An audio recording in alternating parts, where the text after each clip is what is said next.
Inaresto ng NBI ang isang lalaking nasa likod ng milyong-milyong pisong investment scam. Kabilang daw sa mga nabiktima ng sospek ang ilang bigating negosyante at maging ilang politiko. Nasa frontline ng balitang yan si Elaine Fulgencio. Walang kawala sa entrapment operation ng National Bureau of Investigation Cybercrime Division ang lalaki na ito na kinilalang si alias V. Inirereklamo siya ng syndicated staff dahil sa umano'y investment scam. Kabilang sa nabiktima niya ang negosyanteng si Abet Mariano. Nahikayat siya ng sospek na mamuhunan ng 3 milyong piso nitong Enero lang para daw sa isang negosyo. Sinabihan pa raw siya na manghikayat din ng mga ibang mamumuhunan para sa mas malaking kita. Ang investment is kikita ng 5%. Tapos pag ikaw yung nag-invite, may commission ka.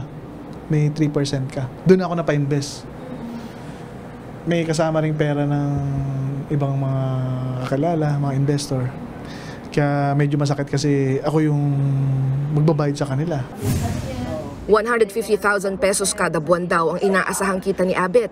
Pero makalipas ang isang buwan, nalaman niya na talbog pala ang mga cheque na ibinigay sa kanya ni alias V. Ayon sa NBI Cybercrime Division, may mga nabiktima na rin daw si alias V na mga politiko at iba pang matataas na opisyal. Meron siyang nabiktima ng mga politicians like mayors, even in uniformed personnel. May colonel, may general. Ang nalaman pa nga namin, yung isang general is nagbigay ng 10 milyon as an investment pero nawala din.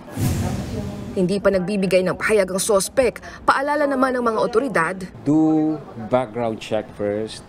And then huwag kayong maniniwala doon sa kanyang tinatawag na accomplishment niya o successes niya through social media kasi kayang i-manipulate yung social media, yung information doon. At the end of the day, yung pera niyo nakasalalay dyan. Nagbabalita mula sa Frontline, Elaine Fulgencio, News 5. Mga kapatid, Jess De Los Santos po, huwag magpahuli sa mga umaaksyong balita at napapanahong issue sa bansa. Para sa mas malawak na balitaan, mag-subscribe at mag-follow sa social media pages ng News 5.